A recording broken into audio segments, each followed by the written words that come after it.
तो रॉकी, तूने क्लास 6 की एनसीईआरटी पढ़ी है इंग्लिश की? भाई बड़ी मस्त स्टोरी है, पता है तुझे स्टोरी? चीकू पता है? तुझे तो कुछ नहीं पता है, तुझे तो मैं आज स्टोरी सुनाऊंगा, ठीक है? So hi everyone, this is your friend Ishaan, welcome back to my channel. So आज मैं अपने 3 साथियों को अपने साथ लाया हूँ। मैंने सोचा है कि आज इन तीनों को अपने साथ ले चलता हूँ और वीडियो बनाता हूँ। सो आज का वीडियो एक काफ़ी प्यारे टॉपिक पे है। मेरे को अपनी लास्ट वीडियो जो मैंने कहानी बताई थी, द सीक्रेट टू हैप्पीनेस, बहुत अच्छा रिस्पॉन्स मिला और मैंने सोचा क्यों ना एक और स्टोरी आप लोगों के साथ मैं शेयर करूं एंड आप लोगों को उसके बारे में बताऊं। So let's start. ये स्टोरी ऑलमोस्ट सभी लोगों को पता होगी। यूट्यूब में 99% जो जनता है इंडियन, उन सबको ये स्टोरी पता है। ये स्टोरी है क्लास 6 की एनसीईआरटी की बुक है इंग्लिश की, a pact with the sun. So उसकी ये स्टोरी है एंड स्टोरी का नाम है what happened to the reptiles. Chikli, what happened to the reptiles? बताओ यार, अरे ऐसा मत करो यार। सो स्टोरी कुछ इस टाइप से है। एक एंशियंट टाइम में एक गांव था पंबुपति, और उस विलेज में उस टाइम पे केवल रेप्टाइल्स रहते थे। कोई टाइगर्स नहीं थे, कोई एलिफेंट नहीं थे, कोई बड़ा एनिमल नहीं था, केवल रेप्टाइल्स थे। रेप्टाइल्स में मेजरली था क्रोकोडाइल, टॉर्टॉइस, टर्टल, लिजर्ड्स और स्नेक्स। तो ये 4 तरह के रेप्टाइल्स रहते थे। और ह्यूमंस भी तब थे, लेकिन ह्यूमंस तब केवल केव्स में रहते थे। बेसिकली ह्यूमंस सारे हंटर गैदरर्स थे। सो हर मंथ वो जो रेप्टाइल्स थे वो एक मीटिंग अरेंज करते थे, और उस मीटिंग का जो हेड था, जो उस ग्रुप का हेड था, वो एक बहुत ही स्ट्रॉन्ग, हैवी, बहुत ही पावरफुल क्रोकोडाइल था। उसका नाम था मकर। सो जब भी मीटिंग हेल्ड होती थी, वो मकर बाकी सारे अपने टोर्टॉइस को, स्नेक्स को और लिजर्ड्स को, उनको एक चिट्ठी भेजता था, लेटर भेजता था, और उसमें लिखा रहता था कि ये प्लेस है, यहाँ पे मीटिंग हेल्ड होगी और ये टाइम है। सो हर मंथ एक मीटिंग हेल्ड होती थी। वो लोग सब डिस्कस करते थे कैसे क्या क्या करना है, जो भी नॉर्मल चीज़ें हैं। सो उसी में से एक मीटिंग की बात है ये। तो एक मीटिंग जब होने वाली होती है, उससे 10 दिन पहले जो मकर होता है वो टॉर्टॉइस को एक लेटर भेजता है, और उस लेटर में लिखता है कि तुम लोगों को अब से मीटिंग में आने की ज़रूरत नहीं है, और इस गांव को जल्द से जल्द खाली करके तुम लोग चले जाओ, because you guys are slow. तुम लोग धीरे हो, बहुत धीरे धीरे चलते हो। मैं तुम्हें 10 दिन का समय दे रहा हूँ, और तुम 10 दिन के अंदर ये गांव छोड़ के यहाँ से निकल जाओ। सो वो लेटर जब टॉर्टॉइस को मिलता है, तो जो सबसे बूढ़ा टॉर्टॉइस होता है, एक बहुत ही एक्सपीरियंस बंदा, उसका नाम होता है अहस्त्य। वो काफ़ी ज़्यादा दुखी होता है कि इतने साल उन्होंने इस जगह को दिए, इस पंबुपति विलेज को, इतनी हार्मनी में वो लोग रहे, लेकिन अब क्योंकि ये क्रोकोडाइल मकर के कारण उन लोगों को छोड़ के जाना पड़ रहा है, और वो छोड़ के चले जाते हैं। तो जब वो मीटिंग फाइनली होती है, तो मकर अपने बाकी सारे लोगों को बताता है कि मैंने टॉर्टॉइस को ऐसे लेटर भेजा था और उन्हें यहाँ से मैंने भगा दिया है। तो काफ़ी लोग क्वेश्चन करना चाहते हैं, बोलना चाहते हैं कि ऐसा क्यों करा है। जैसे ही कोई कुछ बोलता है, तो मकर उन्हें डरा धमका के चुप करा देता था, और उन्हें ये बोलता था, मतलब काफ़ी फॉल्स से स्टेटमेंट देता था, काफ़ी फेक से रिमार्क देता था कि देखो टॉर्टॉइस कितने स्लो होते हैं, और टॉर्टॉइस कितने स्टूपिड होते हैं, अपना घर अपने पीठ पे लेके चलते हैं। लिजर्ड को पॉइंट आउट करके बोलता है कि क्या तुम ऐसा बेवकूफ़ी वाली हरकत करते हो, तो लिजर्ड मना करती है।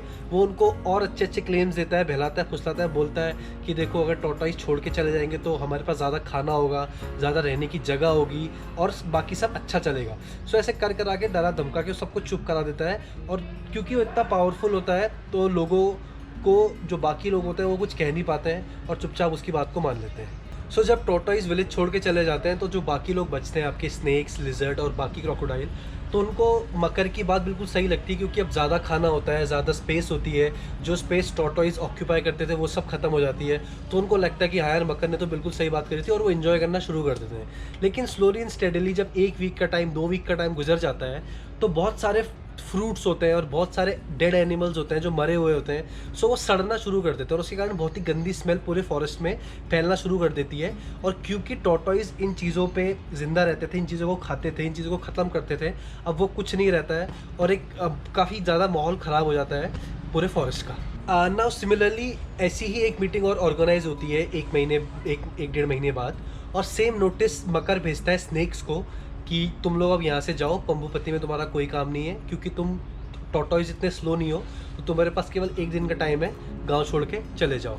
और जब वो मीटिंग हेल्ड होती है, तो दोबारा मकर उनको वही फेक चीज़ें समझाता है कि ज़्यादा स्पेस होगा, ज़्यादा खाना होगा। बोलता है कि स्नेक्स देखो कितने स्लाइमी होते हैं, खाली दिखावा करते हैं फ्रेंडशिप का, एंड अगर तुम्हारी उनसे लड़ाई हो जाए तो तुम पे एकदम से अटैक कर देंगे और अपना सारा जहर तुम्हारे अंदर डाल देंगे और तुमको मार देंगे। लेकिन कुछ लोग फिर भी रिटेलिएट करने की कोशिश करते हैं, लेकिन जैसे ही कोई कुछ कहना चाह रहा होता है मकर मतलब गुस्से से उनकी आवाज़ दबा देता है, और क्योंकि इतना पावरफुल होता है तो कोई कुछ कहता नहीं है, और स्लोली स्टेडली पंबुपति विलेज को सारे स्नेक्स भी छोड़ के चले जाते हैं। नाउ अब पंबुपति विलेज में केवल लिजर्ड्स रह गई हैं और केवल क्रोकोडाइल रह गए हैं। टर्टल और स्नेक दोनों विलेज को छोड़ के चले जाते हैं। जब स्नेक्स विलेज छोड़ के जाते हैं तो काफ़ी ज़्यादा चूहे पंबुपति विलेज में आतंक मचाना शुरू कर देते हैं, और स्लोली स्टेडली चूहे बढ़ना शुरू हो जाते हैं, क्योंकि स्नेक्स है नहीं, चूहे का कोई खाएगा नहीं। तो वो चूहे क्या करते हैं कि जो क्रोकोडाइल है उनके अंडे फोड़ना शुरू कर देते हैं, जो बेबी क्रोकोडाइल्स होते हैं उनको मारना शुरू कर देते हैं, जो लिजर्ड्स होती हैं उनको बहुत परेशान करना शुरू कर देते हैं। सो काफ़ी ज़्यादा टेरर वो जो रैट्स है वो मचाना शुरू कर देते हैं ना। इन सब चीज़ों के बाद भी मकर बिल्कुल नहीं सुधरता है। मकर सेम अल्टीमेटम एक दोबारा लिजर्ड्स को भी भेज देता है और बोलता है कि तुम्हारे पास एक दिन का टाइम है, विलेज छोड़ के जाओ, हमें तुम्हारी कोई ज़रूरत नहीं है। सेम मीटिंग हेल्ड होती है तो वो वही अपने जो बाकी क्रोकोडाइल को बोलता है कि केवल हम क्रोकोडाइल्स ही इस पंबुपति गांव में रहेंगे, और लिजर्ड्स कितनी गंदी होती हैं, अपना कलर चेंज कर देती है। तुम ऐसे किसी लोगों पे कैसे भरोसा कर सकते हो जो कि कलर चेंज कर देते हैं, और यहाँ पे केवल हमारा ही राज्य होगा और हम क्रोकोडाइल केवल पंबुपति विलेज में खुशी खुशी रहेंगे और सारा खाना खाएंगे। नाउ अब विलेज में केवल क्रोकोडाइल्स होता है और कोई नहीं होता है, और उनके अलावा पूरी सड़ने की महक पूरे जंगल में फैल जाती है। चूहों का इतना आतंक हो जाता है कि इतना परेशान हो जाते हैं बाकी क्रोकोडाइल कि कुछ कर नहीं पाते हैं। चूहे बेबी क्रोकोडाइल को खाना शुरू कर देते हैं, क्रोकोडाइल के अंडे फोड़ना शुरू कर देते हैं, इवन मकर को तक परेशान करना शुरू कर देते हैं। इतने ह्यूज हो जाते हैं चूहे, इतने बढ़ जाते हैं चूहे कि मकर को भी थ्रेटन करना ये सारे चूहे शुरू कर देते हैं। अब टेरर इतना ज़्यादा फैल चुका होता है चूहों का और ये सड़ने की स्मेल का कि जो बाकी क्रोकोडाइल होते हैं बिल्कुल नहीं झेल पाते इस चीज़ को, और उनको पता होता है कि ये सारी गलती मकर की है। वो सब मकर को पॉइंट आउट भी करते हैं, लेकिन मकर उनकी बात नहीं मानता है, बोलता है कि नहीं मैंने तो सब अच्छे के लिए किया है, ये है वो है। लेकिन उनको पता लग जाता है कि क्या गड़बड़ है। अब वो सब लोग चिट्ठी लिखते हैं टॉर्टोइस को, स्नेक्स को और लिजर्ड्स को, और उनको रिक्वेस्ट करते हैं कि प्लीज़ आप पंबुपति विलेज में वापस आ जाओ, एंड ये यहाँ पे हाल हो रहा है और हारमोनी बिल्कुल ख़त्म हो गई इस विलेज की। एंड वो सारे लोग वहाँ वापस आ जाते हैं, और विद इन 2 मंथ सारी कंडीशन जो है वो स्टेबल हो जाती हैं। पंबुपति विलेज जैसा पहले होता है हारमोनी के साथ, वैसा ही दोबारा हो जाता है। ये थी पंबुपति विलेज की कहानी, एंड इस कहानी में मुझे लगता है मुझे किसी को समझाने की ज़रूरत नहीं है कि ये कहानी किस बारे में थी और क्या था। बहुत ही बेसिक स्टोरी है, क्लास 6 की NCERT बुक में है इंग्लिश की। इस स्टोरी से मैं बस एक ही चीज़ कहना चाहूँगा कि सबको साथ रहने में ही सबकी भलाई है। सबके अपने अपने पार्ट है, सबके अपने अपने रोल है। हेट्रेड में, किसी को भगाने में, किसी को गाली गलौज करने में किसी का कोई फ़ायदा नहीं है। सब साथ मिल के रहेंगे तो सबकी भलाई होगी, एंड इसी में एक कम्युनिटी है और यह एक नेशन है वो प्रॉस्पर करेगा। सो thank you so much guys for watching this video. I hope आपको बहुत अच्छा लेसन मिला होगा इससे। एंड NCERT की एक ऐप है, आप प्ले स्टोर पे ऐप स्टोर में जाके NCERT की ऐप को डाउनलोड कर सकते हैं, और ये बहुत प्यारी प्यारी स्टोरीज आप लोग पढ़ सकते हैं। So thank you so much once again. Do like, share, subscribe if you like this video. And once again Rocky से bye, Chiku bye, Goofy bye. तो सबकी तरफ से बाय।